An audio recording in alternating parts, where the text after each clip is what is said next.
manusia. Nabi Muhammad diutus kepada seluruh umat manusia. Musa diutus hanya kepada Bani Israel. Yesus diutus hanya kepada Bani Israel. Nabi Isa hanya kepada Bani Israel. Maka satu-satunya jalan keselamatan hari ini hanya baginda Rasulullah Muhammad SAW, karena beliau diutus kepada seluruh umat manusia. Salam satu Tuhan.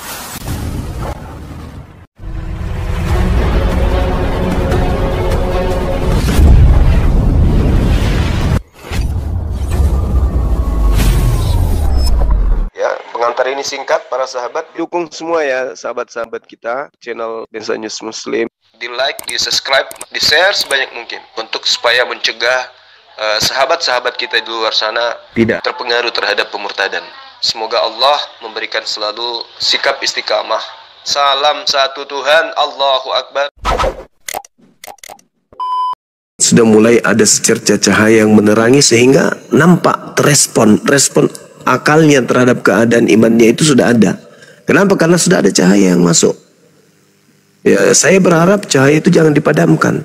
Terus belajar dengan niatan ingin mencari kebenaran. Insya Allah akan ketemu. Ya sebab itu dari kemarin sebenarnya udah bukan dari kemarin, udah dari udah cukup lama kan ngikutin Bang Juma itu kan.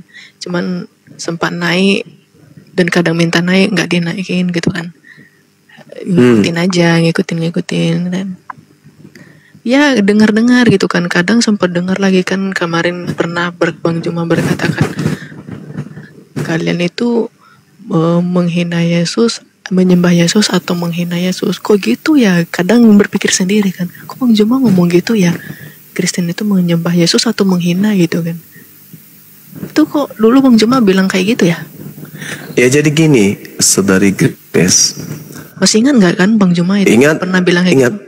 Yes, itu dan itu sering saya katakan itu. Jadi gini, ketika kemudian wakil presiden mendarat di Bandara Soekarno-Hatta, mendarat di Makassar Sultan Hasanuddin, disambutlah dia kan ya, disambut dengan meriah, lalu diumumkan oleh MC, alhamdulillah, adalah satu kebanggaan bagi kita warga Sulawesi Selatan, karena pada hari ini kita dikunjungi oleh yang terhormat Bapak Presiden Republik Indonesia, yaitu Bapak Gibran. Itu penghinaan atau penghormatan?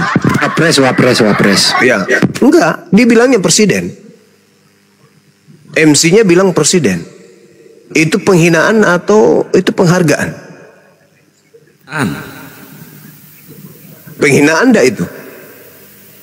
Lah, wapres dibilang presiden. Penghinaan itu. Itu penghinaan, itu pelecehan itu. Begitulah Yesus. Makanya di dalam Matius 7 nomor 22-23, pada hari terakhir nanti banyak orang berseru kepadaku, Tuhan, Tuhan, bukankah kami bernubuat, mengusir setan, bermukjizat pakai namamu? Pada saat itulah aku Yesus akan berterus terang kepada mereka, enyahlah daripada aku, kalian semua adalah pembuat kejahatan, aku tidak mengenal kalian. Kalau Yesus itu Tuhan, harusnya senang. Dipanggil Tuhan ya memang karena dia Tuhan, senanglah dia. Namanya dipakai untuk bernubuat dan bermujizat mengusir setan, ya senanglah dia. Tapi karena dia bukan Tuhan, diperlakukan selayaknya Tuhan, maka dia mengusir.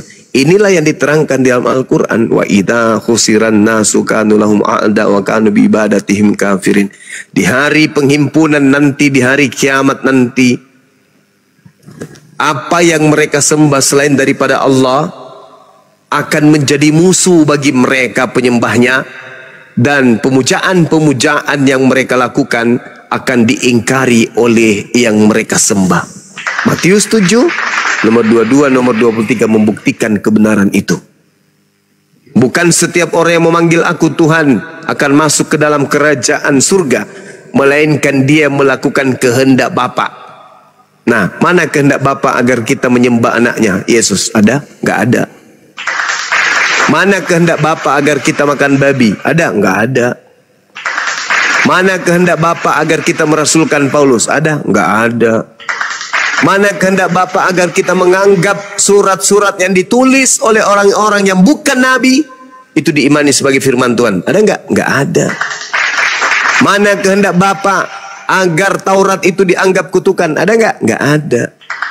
Mana kehendak Bapa agar kita ke gereja, agar kita percaya kepada pastor dan pendeta? Ada enggak? Enggak ada.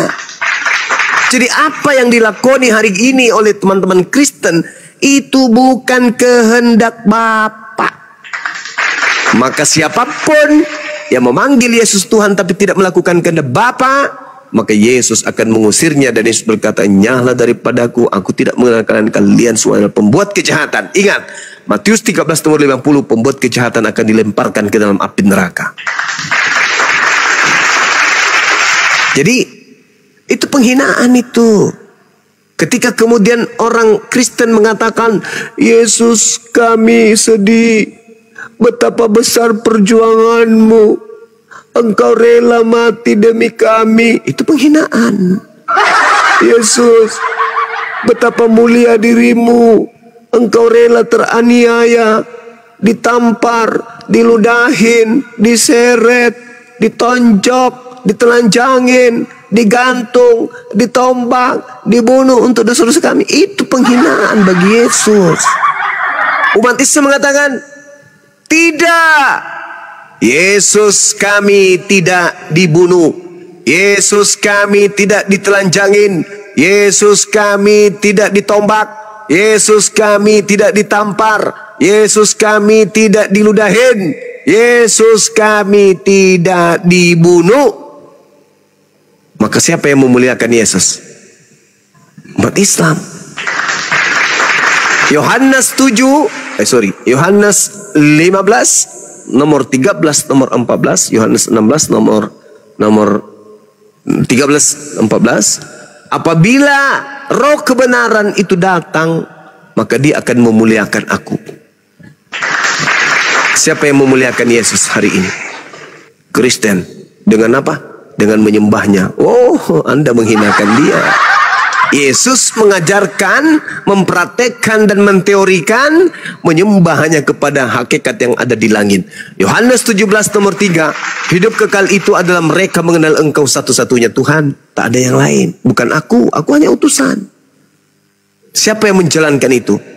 Umat Islam. Bagaimana dengan Kristen? Orang Kristen mengikuti yang datang kepada Paulus. Bahwa Yesus yang mengaku dirinya sebagai Tuhan yang datang kepada Paulus, itu dilantiknya kemudian setara dengan pencipta langit dan bumi. Sebab Bapa itu esa, maka esa pula Yesus Kristus yang adalah perantara. 1 Timotius 2 nomor 5. Dengan kata lain, Paulus ingin menyetarakan antara Allah, antara Tuhan pencipta dan bumi dengan makhluk yang bernama Yesus tersebut. Karena Allah itu esa, dan esa pula dia yang menjadi perantara antara Allah dan manusia, yaitu manusia Yesus Kristus. Artinya Paulus sedang ingin mendoktrin bahwa Yesus Kristus yang datang kepadanya juga esa, sama seperti Allah itu esa. Berarti ada berapa esa? Ada 2 esa. Paulus sedang ingin menyamakan antara Yesus yang datang kepadanya dengan pencipta langit dan bumi. Saya kira begitu, Saudara Grace. Mudah-mudahan bisa menambah pembenaran ilmu saudarinya. Silakan. Ya, makasih Bang Juma atas pencerahannya. Sedikit Grace mengerti, berarti suatu penyembahan bagi dia itu malah terbalik ya, jadi suatu penghinaan ya jadinya ya kan? Ya iyalah. Jadi gitu ya. Kan kepada iblis aja ketika Yesus dicoba dalam Lukas 4 itu, kamu harus menyembah hanya kepada siapa? Iya ya. Nah, kan gitu. Jadi kebanyakan yang Kristen yang berdoa gitu kan, misalnya kan terima kasih Tuhan gitu kan, engkau rela mati gitu kan, rela mati atas penebusanku. Berarti itu sebenarnya doa bagi dia tapi penghinaan bagi Yesus. Penghinaan, bener. Iya, sejak kapan aku mati buat kalian? Betul. Itu penghinaan. Yohanes 17:3, hidup kekal itu adalah mereka mengenal Engkau satu-satunya dan mengenal Aku sebagai utusanmu. Utusan ya bukan Tuhan lah. Kalau dia mati kemudian berarti yang mati manusia. Berarti orang Kristen ditebus dosanya oleh manusia. Waduh, bahaya itu. Sementara kesaksian Yesus dalam Yohanes 5 nomor 36, ada kesaksianku yang lebih penting dari kesaksian Yohanes Pembaptis, bahwa seluruh mukjizat yang aku kerjakan, semua pekerjaan yang kulakukan, pekerjaan itu yang kulakukan sekarang, dan pekerjaan itulah yang bersaksi bahwa Bapa yang telah mengutus aku. Yesus bersaksi kalau dirinya adalah utusan Bapa. Lalu kok utusan Bapa kok dibunuh? Sedangkan Yesus mengatakan orang-orang yang ingin membunuhnya adalah anak-anak iblis. Di mana itu tertulis? Dalam Yohanes 8. Mengapa kau ingin membunuhku? Karena kamu tidak memiliki firmanku di dalam dirimu. Sekiranya engkau menerima firmanku, engkau tidak akan membunuhku. Sebab aku ini adalah orang yang berkata menurut firman Tuhan. Aku yang menyampaikan firman Tuhan. Tapi kenapa kau ingin membunuhku? Iblislah yang menjadi bapakmu. Nah, itu kata Yesus. Berarti orang-orang yang ingin membunuh Yesus adalah orang-orang yang menuhankan iblis. Karena iblislah yang menginginkan kematian terhadap Yesus. Lukas 4, Matius 4, bagaimana iblis mencobai Yesus agar Yesus mati. Itu iblis selalu mencobai Yesus supaya Yesus mati. Jadi yang ingin membunuh Yesus hanyalah iblis. Yesus dikhianati Yudas. Yudas berkhianat karena kerasukan setan. Iblisnya masuk ke Yudas sehingga Yudas berkhianat. Tujuannya apa? Supaya Yudas menyampaikan tempat persembunyiannya. Apa tujuannya? Supaya tentara menangkap Yesus. Apa tujuannya? Supaya Yesus dibunuh. Apa tujuannya? Kenapa iblis ingin membunuh Yesus? Kata Kristen, supaya menebus dosa kutuk dari Adam. Loh, bukannya yang terkutuk di Ganbi Eden itu iblis? Terkutuklah dengan perut engkau akan berjalan. Yang dikutuk di situ iblis. Ketika Adam kemudian jatuh dalam percobaan iblis, yang dikutuk oleh Tuhan itu iblis. Sedangkan Adam dan anak-anaknya itu diberkati. Berarti ketika Yesus dituduh sebagai penebus kutuk, maka yang ditebus siapa? Ya iblis. Karena yang dikutuk di situ iblis. Berarti Yesus mati melepaskan kutuk iblis. Wah, bahaya ini. Bahaya. Makanya Yesus mengatakan, iblislah yang menjadi bapakmu dan kamu ingin melakukan keinginan-keinginan bapakmu. Itu jelas itu. Jadi orang yang ingin membunuh Yesus adalah orang yang ingin mempraktekkan keinginan bapaknya, yaitu iblis. Dengan kata lain, orang yang mengimani pembunuhan terhadap Yesus adalah orang yang mengimani karya iblis. Siapa yang tepuk tangan ketika kemudian karyanya dijadikan sebagai simbol agama? Ya iblis lah. Coba.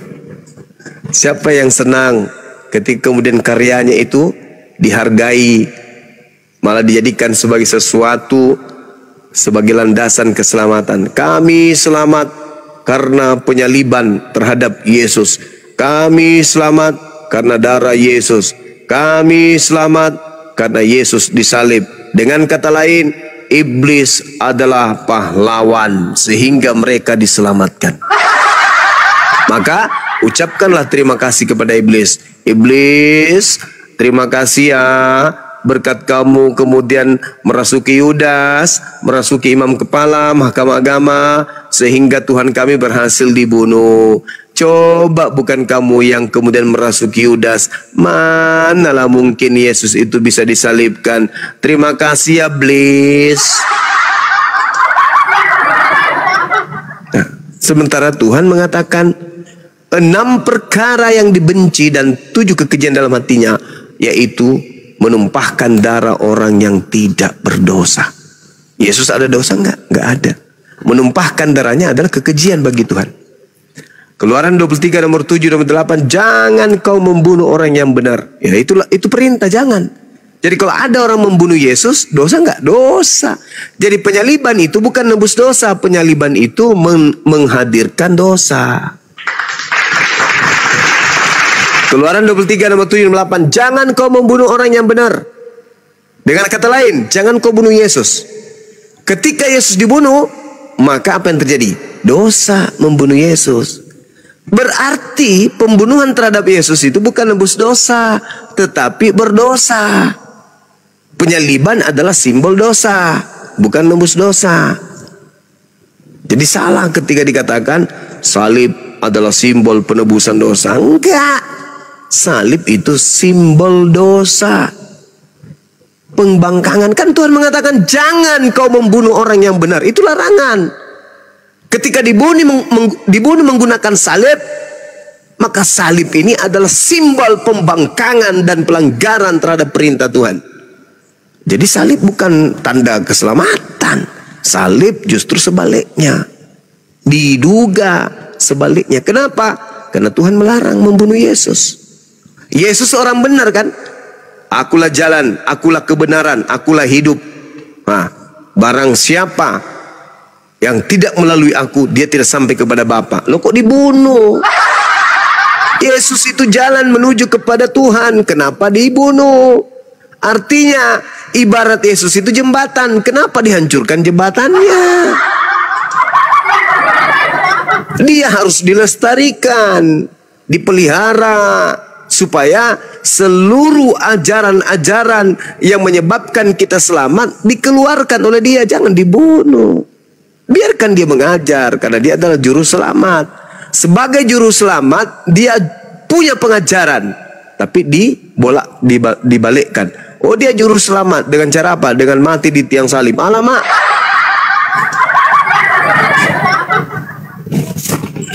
Itu rekayasa dari Paulus yang adalah utusan dari Yesus Kristus, yang adalah diduga palsu. Demikian Cakaruk di Indonesia. Ya, silakan Mbak Grace. Ya Bang Juma, mungkin udah pada bosan juga ya, banyak kali nanyanya si Grace ini, tapi nggak gini Mbak Grace, apa sih yang menjadi ganjalan Anda sehingga berat untuk memeluk Islam? Bukan berat Bang, sebenarnya tidak berat. Masih mau belajar. Masih mau belajar. Oh iya. Banyak pertimbangannya itu banyak. Ada keluarga, apa tanggapan keluarga terhadap diri saya gitu kan. Banyak Bang, nggak gampang. Cuman kan sebelum untuk benar-benar menerapkan atau memberitakan ke mereka itu, Grace udah ada bekal. Jadi itu tidak segampang itu semua Bang. Gitu ceritanya. Bukannya tidak gampang. Cuman kan nanti untuk menjelaskan pertanyaan-pertanyaan mereka itu, jadi saya sudah ada bekal, udah ada persiapan gitu. Kenapa dan kenapa, kan pasti pada bertanya kenapa gitu kan. Jadi kan adalah bekalku untuk menjelaskan ke mereka, ini loh yang benarnya, ini loh ini gitu kan. Jadi kan perlu dulu Grace itu belajar gitu ceritanya. Ya betul. Belajar penting. Iya, itu makanya tadi Bang Juma masih banyak nanya. Ya mungkin cukuplah dulu sampai di sini kan. Nanti kalau ada Grace tanyakan lagi kapan Grace balik, mungkin Grace juga bakal mengumpulkan beberapa pertanyaan lagi gitu. Iya. Iya, baik. Tapi untuk hari ini makasih buat pencerahannya Bang Juma. Sedikit Grace juga bisa mengikuti, bisa ngerti gitu kan. Iya, betul. Ya kalau ada yang lain mau bertanya, dipersilakan. Tapi untuk Mbak Grace, ya. Mbak Grace coba bertanya tentang Islam ke Gurunda coba. Satu aja pertanyaan sebenarnya Mbak Grace. mau bertanya dan sudah mendapat jawabannya. Cuman kan takutnya mungkin itu cuman pertanyaan sepele ya. Gak apa-apa, ditanya aja itu daripada jadi ganjalan. Sebenarnya ada satu Bang Yuma. Ya, silakan. Iya. Allah itu kenapa ya nggak berwujud ya? Allah itu wujud itu berasal dari bahasa Arab. Jadi wujud bahasa Arab artinya ada. Kemudian adanya Allah itu bisa dipahami oleh orang yang berakal. Sekarang begini, batok kepala Anda, saudariku Grace, bagian belakang antara kuping belakang dan kuping kiri dan kanan, apakah ada? Batok kepala Anda bagian belakang itu apakah ada? Coba Anda, dari mana Anda bisa tahu kalau itu ada? Dengan menyentuhnya. Menyentuhnya. Nah, artinya mata ini bukan satu-satunya panca indera yang kita gunakan untuk mengetahui sesuatu itu ada atau tidak ada, betul? Betul. Al-Quran mengatakan sanurihim ayatina fil afaq wa fi anfusihim. Aku akan memperlihatkan kepada mereka manusia tanda-tanda kebesaranku, tanda-tanda keberadaanku di segenap penjuru dan pada diri mereka sendiri. Jadi ketika kemudian Allah tidak memperlihatkan wujudnya, bukan berarti Allah itu tak ada. Ada banyak hal dalam kehidupan kita sehari-hari yang tak bisa kita lihat, tapi bisa kita rasakan kehadirannya. Contoh, rasa manis. Ada yang bisa melihat rasa manis itu? Tidak ada. Bisa enggak rasa manis itu kita rasa? Bisa. Dilihat boleh enggak? Enggak bisa. Pahit, rasa sakit, ada enggak yang bisa melihat rasa sakit? Tak ada. Tapi merasakannya ada enggak? Ada. Tiap hari kita rasakan sakit, sakit gigi, sakit hati, sakit dompet, banyak. Nah, sekarang ternyata rasa itu bisa menjadi alat deteksi sesuatu itu ada. Sekarang kita rasa-rasa nih. Contoh, ketika Al-Quran mengatakan, aku memberikan simbol, memberikan tanda-tanda kehadiranku pada diri manusia. Contoh, kira-kira yang menghentikan laju pertumbuhan gigi saudara Grace sehingga dia tidak laju bertumbuh seperti rambutnya, itu siapa?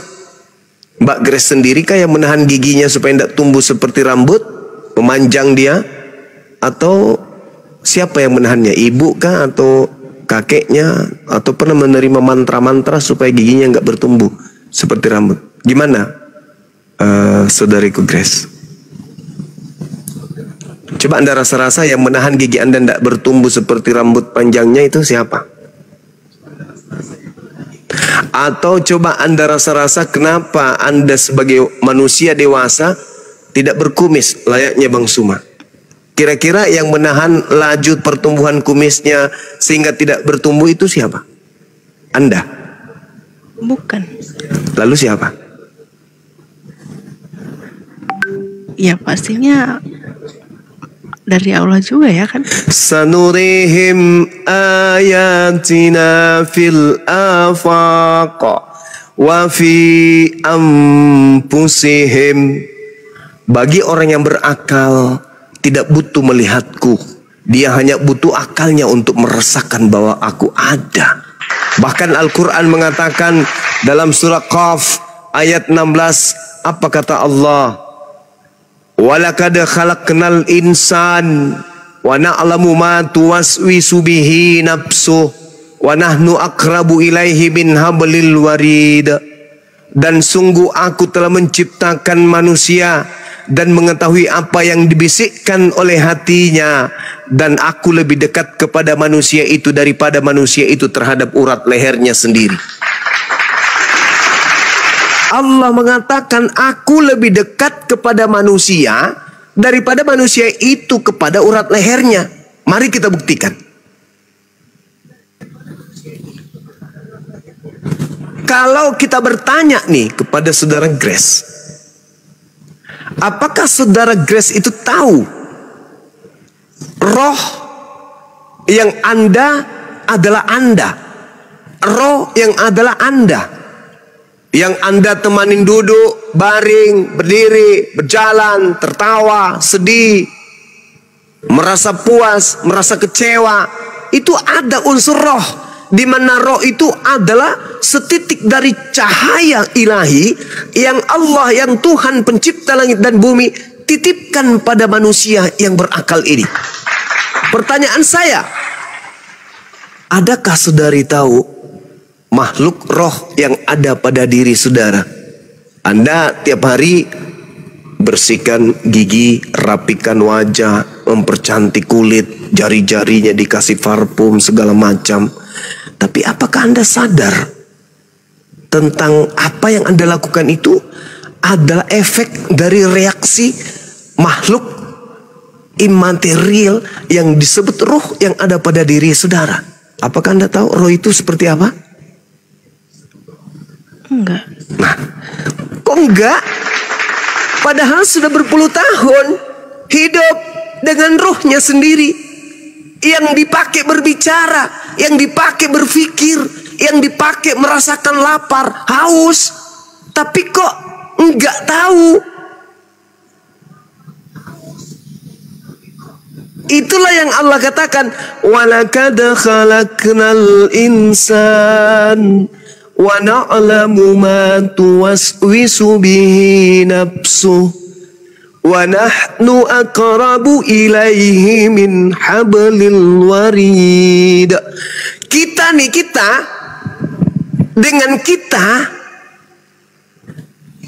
dengan kita itu nggak ada batasan. Yang tahu tentang Grace adalah Grace. Yang paham tentang Grace adalah Grace. Yang tahu kesedihan Grace adalah Grace itu sendiri. Tetapi coba tanya Grace, tak bisikin, kamu kenal dirimu? Kenal dong. Ada berapa urat saraf yang ada di sebelah kiri yang berhubungan dengan ginjal, dengan tulang rusuk, yang kemudian melingkar sampai tulang belikat, tembus ke bagian pundak sebelah kanan? Ada berapa? Nggak tahu Bang Suma. Subhanallah. Masya Allah. Masya Allah. Inilah yang Tuhanku sampaikan. Gak perlu kau mencariku, gak perlu. Apa tujuanmu mencariku? Tugasmu hanya beribadah. Sebab aku mendengarkan setiap bisikan hatimu. Ketika engkau meminta kepada manusia yang engkau anggap Tuhan, wahai Tuhanku yang adalah anak Maria, berikan kepadaku kesehatan. Tuhan yang kau seru itu tidak mendengarnya. Aku yang mendengarmu. Annallaha sami. Aku Allah itu maha mendengarkan. Aku mendengarkan bisikan kalbumu. Apa yang terlontar dalam hatimu, dalam pikiranmu, aku dengarkan. Jadi aku tak perlu datang karena aku maha tahu. Aku tidak perlu datang karena aku maha melihat. Aku tidak perlu turun ke bumi karena aku maha mendengarkan. Untuk apa aku turun menjadi makhluk? Sementara semua kebutuhanmu aku penuhi, semua keinginanmu aku berikan. Apa yang menjadi kemaslahatan hidupmu aku penuhi semuanya. Tugasmu hanya beribadah. Wa ma khalaqtul jinna wal insa illa liya'budu. Aku tidak menciptakanmu selain untuk beribadah kepada aku, bukan untuk mempelototi aku, bukan untuk melihat aku. Enggak. Kamu pandang alam semesta ini, bahkan kau bercermin melihat dirimu, kau pikirkan dirimu sendiri. Engkau sebenarnya telah menemukan aku. Walaqad khalaqnal insan wa na'lamu ma tuwaswisu bihi nafsuh. Aku menciptakanmu dan mengetahui apa yang ada dalam hatimu. Jadi aku tidak perlu datang. selayaknya Tuhan-Tuhan selain daripada aku yang engkau sembah. Dia harus datang, bahkan untuk mengetahui musim buah arak saja dia nggak tahu. Disebabkan karena memang dia bukan Tuhan, dia bukan sainganku, dia ciptaanku, dia hambaku yang kau lantik menjadi Tuhan menggantikan aku. Di mana akalmu kau simpan? Ketika kau menatap wajahmu, kau melihat foto-foto gambarmu, dulu kau seenggo bayi, kemudian menjadi anak, menjadi remaja, menjadi dewasa, sekarang tambun menjadi wanita yang cantik. Dari mana kau dapatkan hidungmu itu? Siapa yang mengatur pergerakan nadimu? Siapa yang mengatur kemudian ritme suaramu? Siapa yang mengajarkan kamu kemudian itu semua? Aku. Tapi kenapa engkau membelakangiku? Kamu mengatakan aku tak ada karena kau tak mampu menatapku. Bisakah kau menatap akalmu? Bolehkah kau mengatakan kau tidak punya akal disebabkan kamu tak mampu melihat akalmu? Sedangkan dengan akalmu kau mampu menaikkan, menerbangkan besi yang bertonton beratnya. Engkau mampu memperjalankan benda-benda yang tak bernapas, yang tak berruh dengan akalmu. Tetapi kau tak mampu melihat akal itu. Akalmu saja kau tak mampu melihatnya. Bagaimana aku yang maha besar? Nah, itu jawaban Al-Quranul Karim. Sehingga Al-Quran mengatakan bahwa umat Islam hanya diberi tugas kemudian untuk memberi peringatan. Innama tunziru manittaba'a dzikra wa khasyar rahmana bil ghaib fabashshirhum bimaghfirati wa ajrin karim. Sesungguhnya engkau hanya memberi peringatan kepada orang-orang yang mau mengikuti peringatan dan takut kepada Tuhan yang Maha Pengasih, walaupun mereka tidak melihat Tuhan tersebut. Jadi di Islam itu, saudari Grace, karena sadar bahwa hatinya senantiasa dilihat oleh Allah, ungkapan-ungkapan, bisikan-bisikan kalbunya senantiasa dilihat oleh Allah dan disadari sepenuh hati oleh umat Islam, maka hati umat Islam itu kecenderungannya jarang yang munafik. Orang yang beriman, saudara Grace, jangankan mereka kemudian bermaksiat, mereka bersetubuh dengan pasangan mereka saja, kalau mereka benar-benar orang yang beriman dan takwa dan takut kepada Allah, mereka tidak bugil, mereka tidak mau dilihat oleh malaikat, mereka tidak mau dilihat langsung. Meskipun Allah Maha melihat, mereka kemudian melakukan kewajiban suami istri masih di bawah selimut. Itu orang yang sangat berhati-hati. Orang yang beriman dengan makrifat yang sempurna, ketika mereka mandi, mereka nggak pernah telanjang. Kenapa mereka malu? Karena mereka tahu Allah sebahan mereka maha melihat. Maka mereka mandi masih menggunakan kain.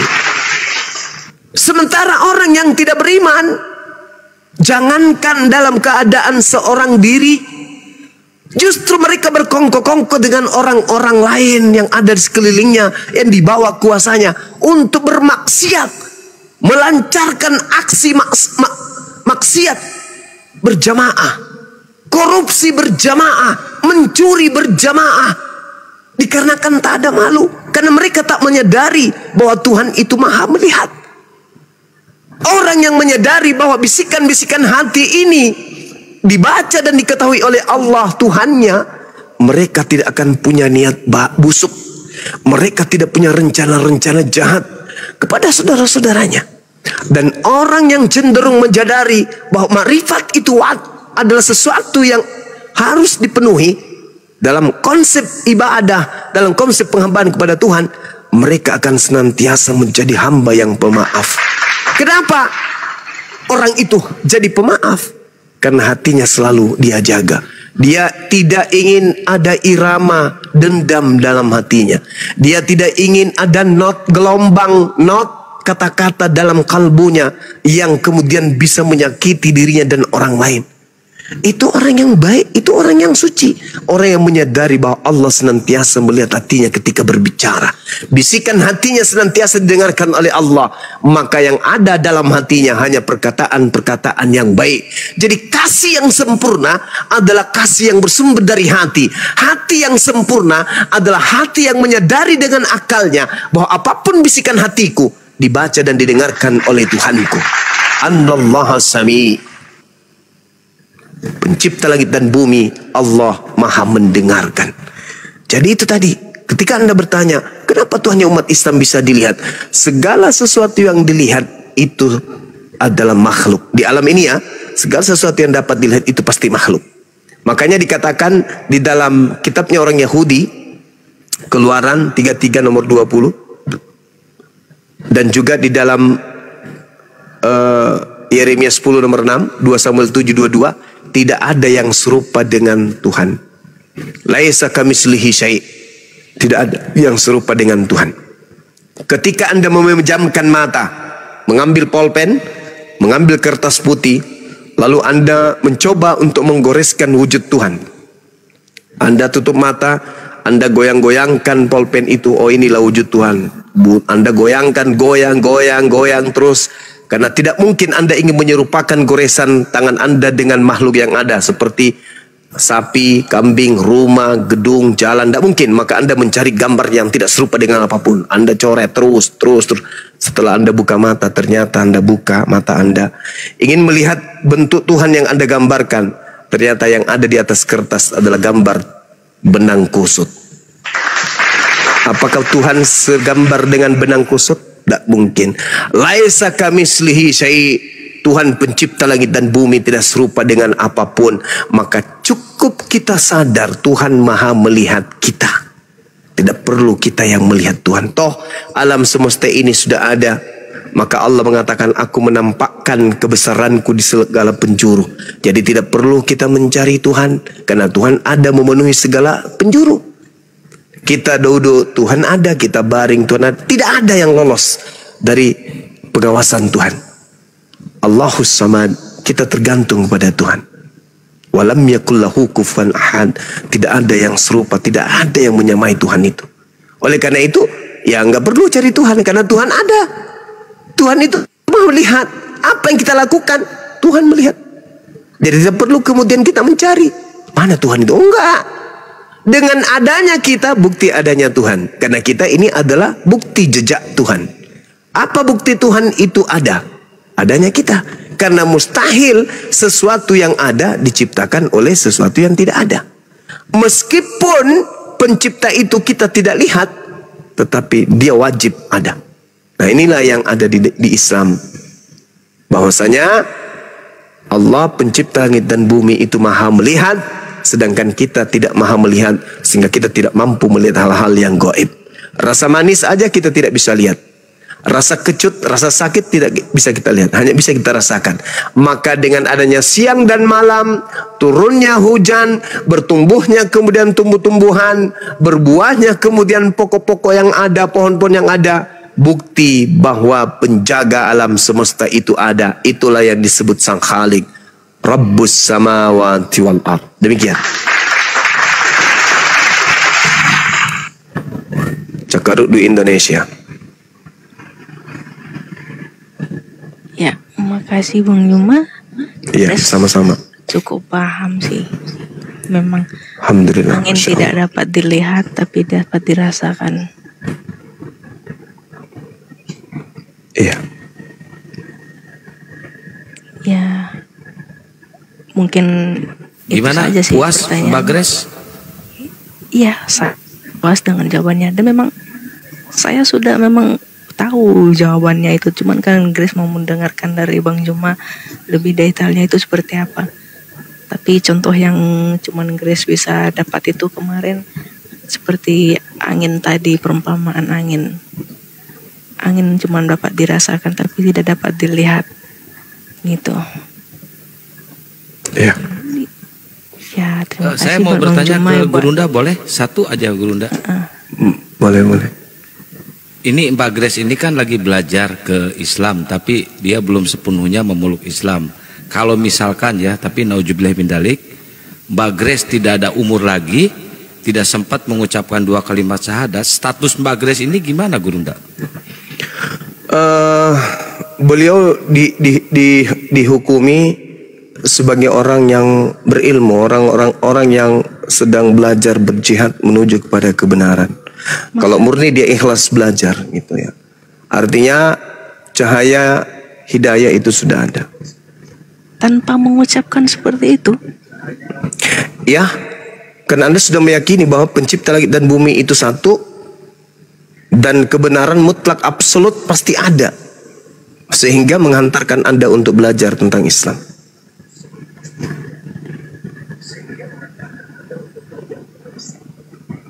Seperti itu. Banyak ya, seperti yang tadi Igris dengar lagi, itu yang baru mualaf itu kayak bayi baru lahir tanpa dosa gitu kan. Ini baru dengar lagi kan, kalau belajar lagi posisinya belajar kayak gini dan udah percaya gitu ya kan, tanpa menyebutkan itu udah bisa sebaik itu Tuhannya. Iya, karena sudah ada prasangka positif terhadap pencipta langit dan bumi, menggugurkan item-item kefasikan, kemusyrikan. Ada orang yang paham itu salah, tapi tak mau belajar. Ada. Ibarat hadiah. Iya. Banyak gift-nya dari Tuhannya. Ya itu dia makanya. Dan adalah hak prerogatif setiap hamba Allah, setiap manusia untuk mendapatkan hidayah. Karena di alam ruh memang kita sudah mengakui bahwa Tuhan itu adalah satu-satunya pencipta. Kita sudah mengakui. Apakah engkau bersaksi bahwa aku ini adalah Tuhanmu? Ya, aku bersaksi bahwa engkau adalah Tuhanku. Kami bersaksi engkau adalah pencipta kami. Itu di alam roh. Jadi kenapa kemudian kita lupa tentang janji kita kepada Allah? Karena kita dibungkus oleh biologis. Kalau jasad sudah terlepas dari roh, maka semua rahasia-rahasia alam roh akan kita ketahui. Karena kita sudah kembali kepada alam roh. Qalu bala syahidna. Kita bersaksi bahwa tiada Tuhan selain Allah. Itu di alam roh. Ketika kita masuk ke alam bumi ini, kita dibungkus oleh jasad. Jasad membutuhkan kemudian hal-hal yang bersifat biologis, yang kemudian syarat dengan nafsu. Kira-kira lapar enggak orang yang mati itu? Enggak. Lapar enggak roh? Enggak. Kenapa? Karena tak ada keterikatan antara jasad dan roh.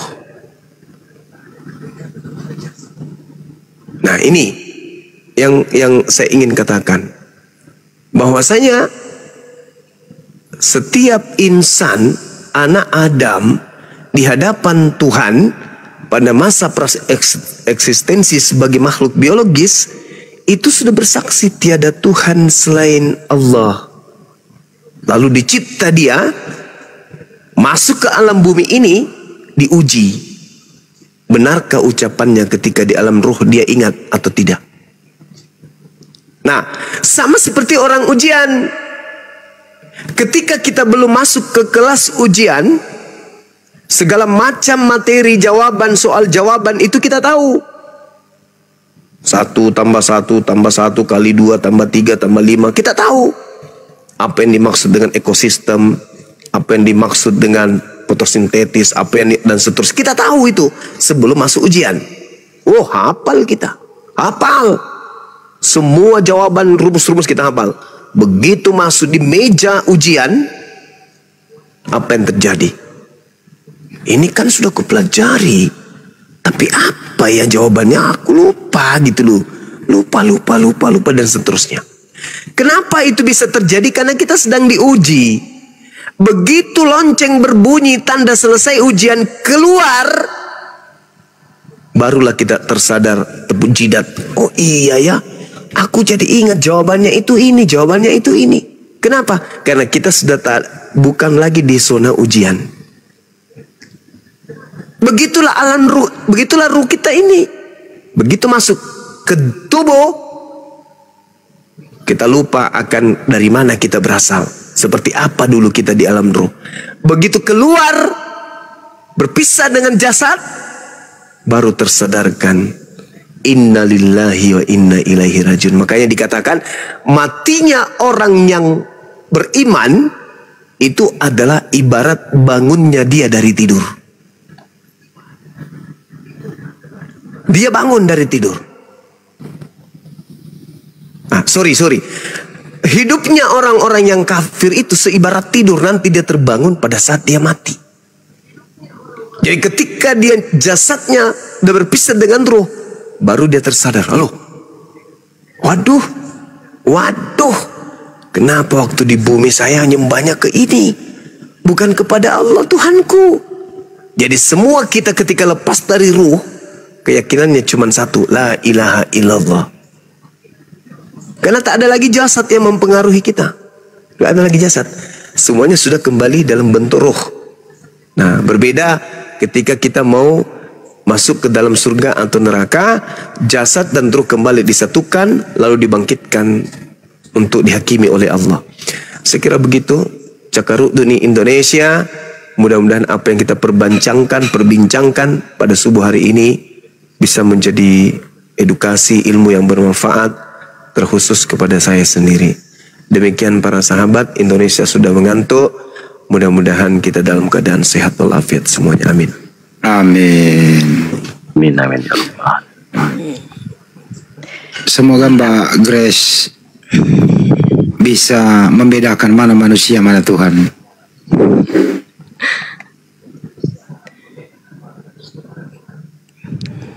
Mantap penjelasan hari ini, lumayan mantap Bang Juma. Terima kasih Bang Juma. Sama-sama. Tapi jujur saja Bang, iya, sekarang yang ada di depan saya ini bagaimana menghadapi keluarga saya. Cara saya menghadapi keluarga saya itu tantangan berat bagi saya. Ya itu sih memang keluhan-keluhan teman-teman. Banyak keluarga betul. Apalagi karena saya kan anak gadis pertama, gimana menghadapi keluarga itu? Pasti bakalan banyak pertanyaan dan pasti murka lah gitu kan. Grace saja udah ngebayangin bagaimana reaksi mereka.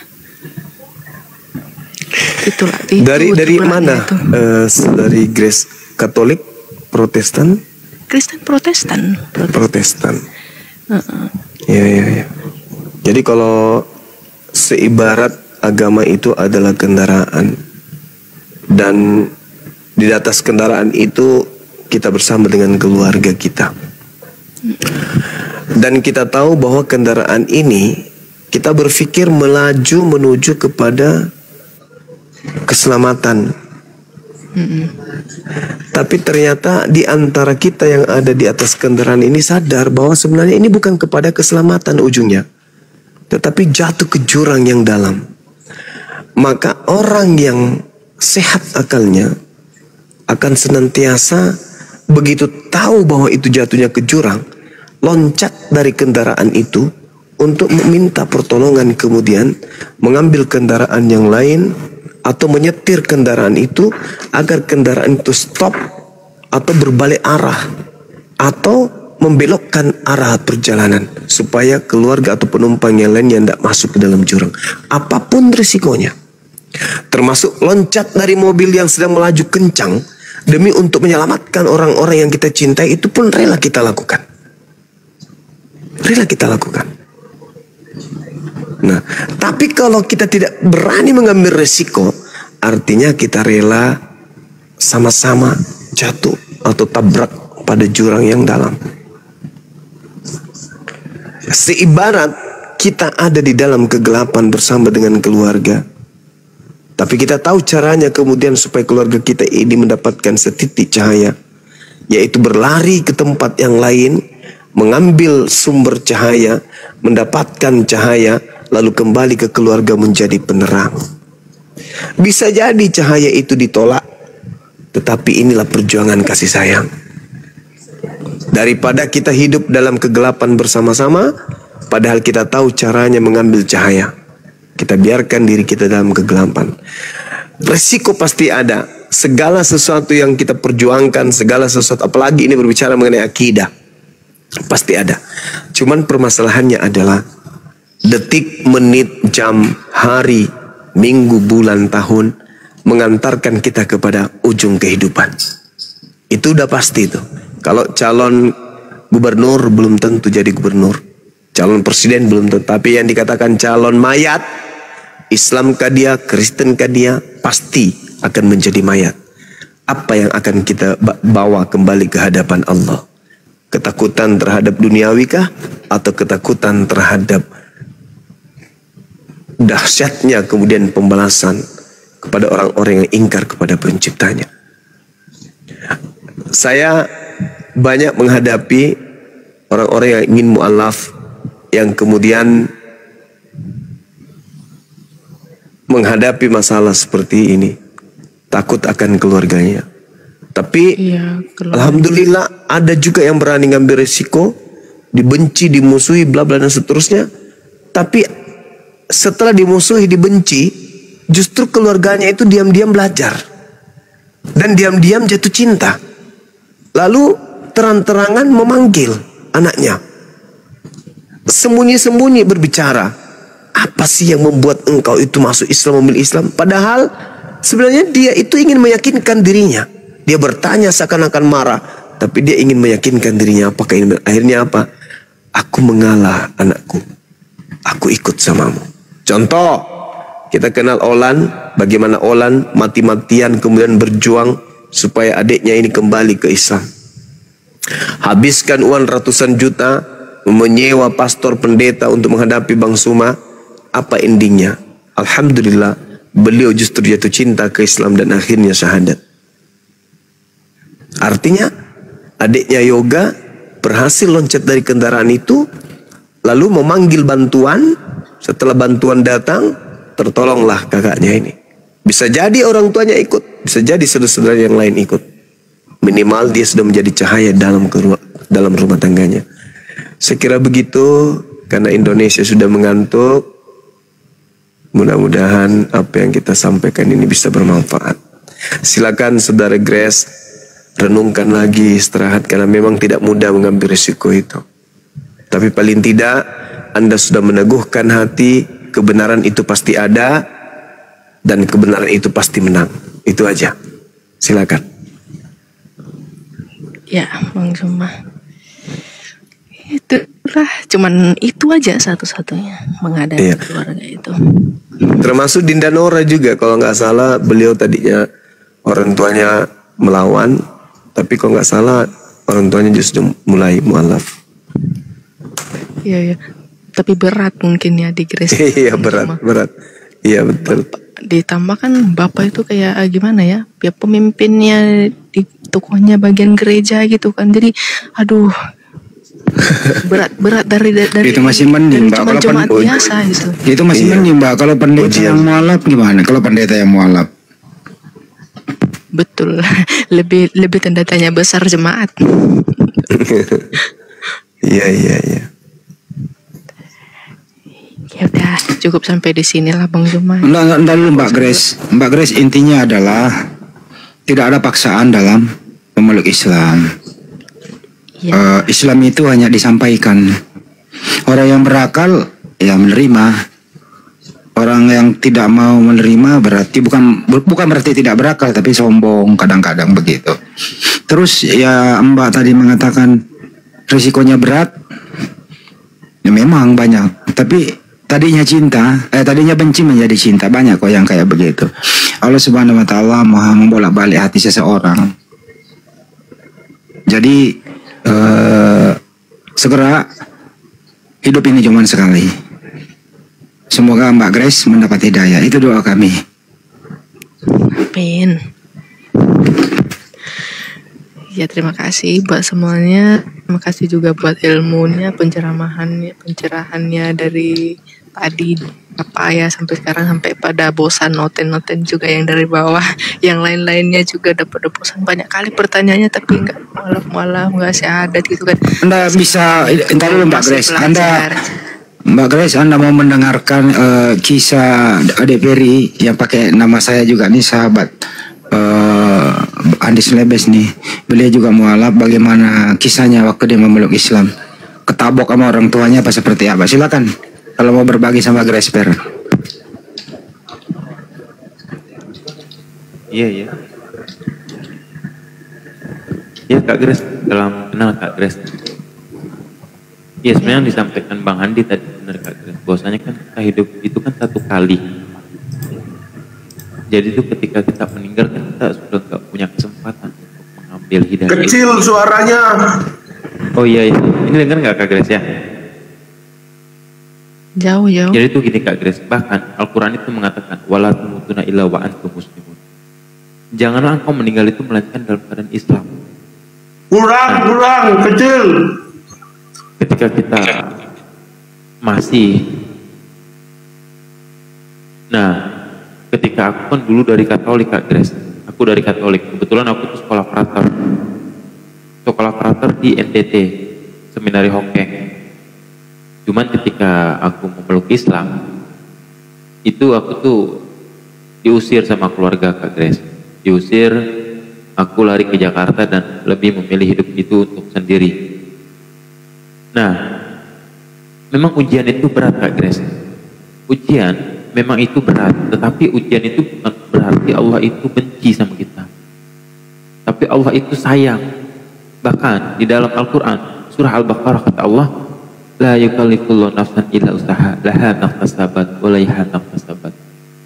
Allah itu memberikan ujian itu karena Allah ingin lihat sampai di mana kecintaan kita kepada Allah gitu. Bahkan saya sendiri diusir Kak Grace, diusir sehingga saya tuh waktu itu pertama kali saya datang ke Jakarta itu saya memilih gelas gitu, saya pilihin gelas-gelas di jalanan, botol-botol di jalanan. Untuk apa? Untuk saya itu keberlangsungan kehidupan saya. Nah, dari situ pada intinya tuh kita jangan putus asa gitu loh untuk menjalani kehidupan ini. Karena apa? Karena kata Allah mengatakan ala inna nasrullah qarib. Allah itu, pertolongan Allah itu sangatlah dekat. Janganlah kita putus asa gitu. Nah, kebetulan tadi kan Bang Handi juga mengatakan bahwasanya selagi kita masih hidup gitu Kak Grace, kita nggak tahu kapan kita meninggal. Bisa jadi ketika kita turun dari Komal sini, di mana kita kan Bang Zuma tadi sudah menyampaikan sekian, hampir 1 jam itu, dan kita nggak tahu. Karena apa? Karena kata Allah dikatakan bahwasanya setiap yang bernyawa itu pasti akan mati.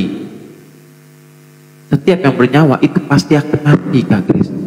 Dan kita nggak tahu kapan kematian itu datang kepada kita. Nah, mumpung kita masih hidup itu Kak Grace, kita masih Allah kasih kita nafas. Jadi pesan saya adalah intinya jangan pernah kita takut Kak Grace ketika kita memutuskan dan kita sudah mendapatkan hidayah itu sendiri. Karena apa? Karena ketika kita meninggal kata Allah dalam surah Al-Hijr ayat kedua, Rabbama ya wadul ladzina kafaru law kanu muslimin. Ketika kita meninggal nanti kita akan menyesal. Makanya kata Allah, orang-orang yang menyesal ketika dia meninggal tapi dia belum memilih daripada Islam itu sendiri. Itu Kak Gis, mungkin itu saja yang dapat aku sampaikan. Jadi kebetulan tadi Bang Zuma juga sudah menyampaikan panjang lebar dan kita nggak tahu kapan kematian itu datang kepada kita. Intinya coba kita pikirkan itu baik-baik. Itu saja mungkin Kak Gis. Oke. Surat Peri kurang jelas. Betul saya punya coba. Ya udah sekarang itu. Giliran Mbak Nora lagi deh. Mbak Nora berkisah. Bisa? Mbak Nora bangun. Mbak Nora. Udah enggak ada. Mbak Nora. Atau Kang Dito juga mualaf. Kang Dito silakan. Insyaallah. Siap. Assalamualaikum Gurunda, semuanya saudara-saudara muslim. Waalaikumsalam. Ya, selamat malam Mbak Grace. Tadi menyimak, ini sudah mengimani kebenaran Allah Azza wa Jalla ya. Namun masih ada ketakutan menghadapi nanti kalau masuk Islam ini kenapa gitu ya. Kalau saya saat ini posisi orang tua ya, mama masih Katolik, adik juga masih Katolik. 25 tahun saya sebagai Muslim dan dekat dengan paman yang waktu itu mengajari saya tentang Islam. Dan alhamdulillah keilmuan saya berdasar dari perbandingan agama, memperdalam ilmu-ilmu Islam dan tidak meninggalkan kristologi terkait perbandingan agama tadi yang disampaikan oleh Guru Ndabang Zuma. Masya Allah, saya dari awal tadi kajian ma'rifat itu ya, bagaimana Allah itu sedekat daripada urat nadi kita gitu kan. Dalam hati saya itu hanya istighfar, astagfirullahaladzim. Namun poinnya adalah bagaimana ingat iblis itu tidak akan berhenti-berhentinya menggoda kita manusia. Itu poinnya. Saat ini mungkin karena banyak cahaya kebenaran Islam, Saudari Grace paham. Ini semuanya daging semua, ilmunya ilmu rohani semua. Bukan dari akal-akalan, tetapi ini dari dalil. Bahwa Al-Quranul Karim dari Allah yang maha mengetahui. Segala kisah tadi itu, Masya Allah. Dari mana kita orang Islam, bahkan Nabi Muhammad itu tahu di zaman sebelumnya. Ini kebenaran Al-Quran. Nah, kalau poinnya di dalam Al-Quran itu hanya menjelaskan dari awal sampai akhir adalah tidak ada Tuhan selain Allah. Para nabi sebelum Nabi Muhammad mengajarkan tauhid juga. La ilaha illallah. Tidak ada Tuhan selain Allah.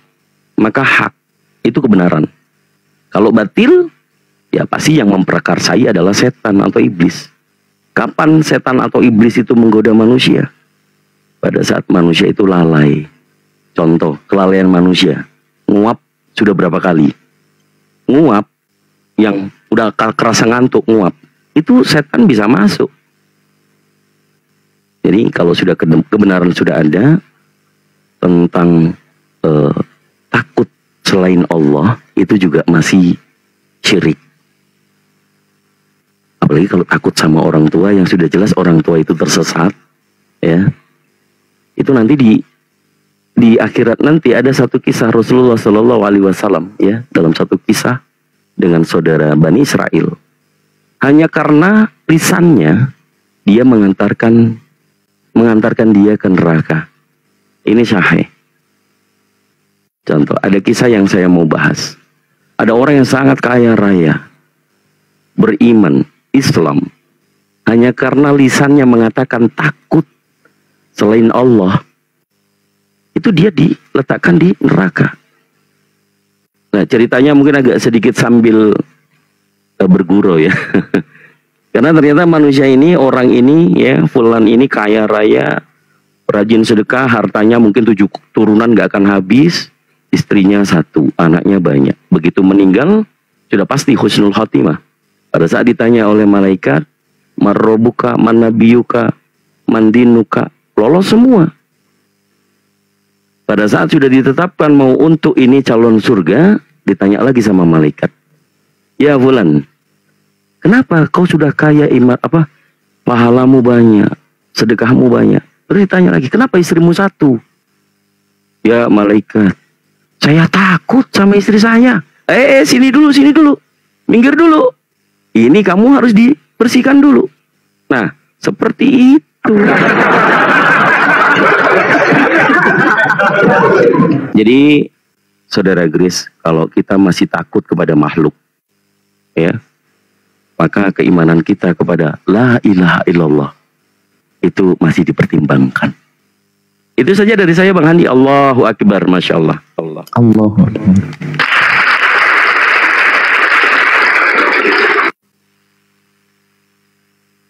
Alhamdulillah. Itu ya teman-teman ya, beberapa kisah yang diberikan oleh teman-teman kita yang convert, yang tadinya seorang Kristen dan sekarang telah kembali kepada fitrahnya, yaitu menjadi seorang Muslim. Dan Kak Grace masih monitor, Kak? Halo Kak Grace?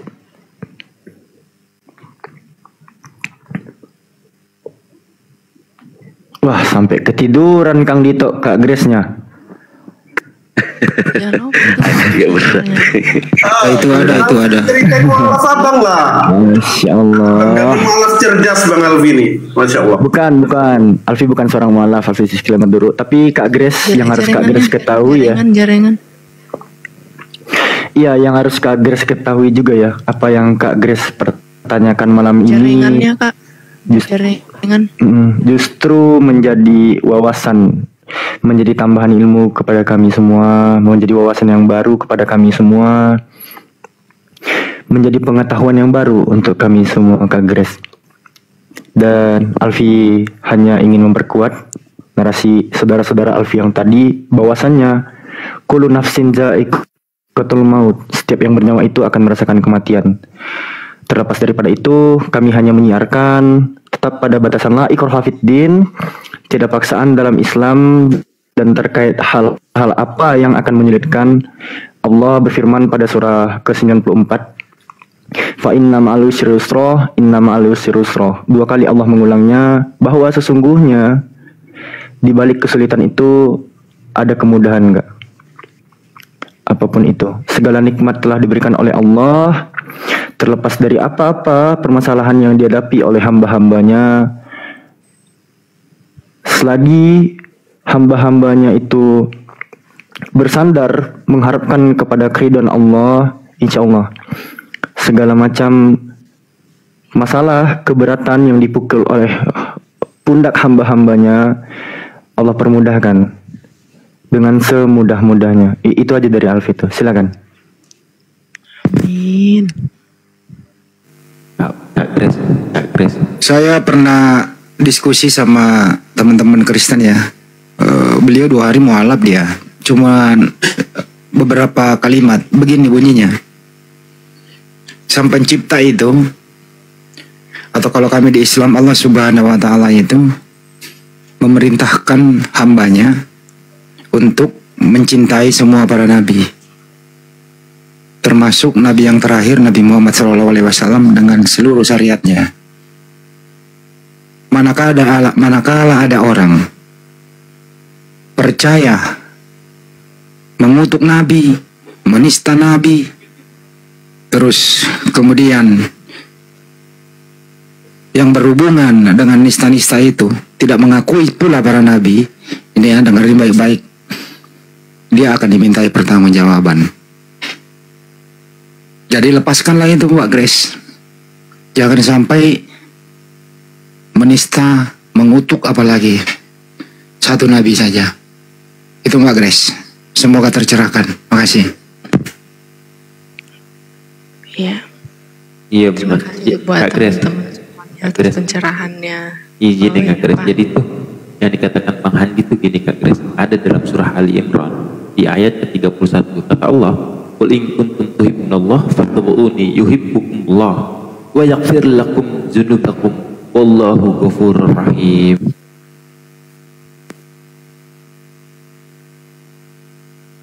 Kalau dalam ilmu itu ya Mbak Grace ya. Mudah-mudahan Mbak Grace malam ini membuka akal, jangan sampai percaya bahwa ada manusia yang diutus ke muka bumi, kemudian mati disalib menebus dosa. Ini dimintai pertanggungjawaban nanti. Itu Mbak Grace. Siap Bang Andi. Ya, satu lagi, kalau nguap ya, ngantuk, ditutup ya, mulutnya ditutup supaya setan tidak masuk lagi. Bahaya itu. Ada.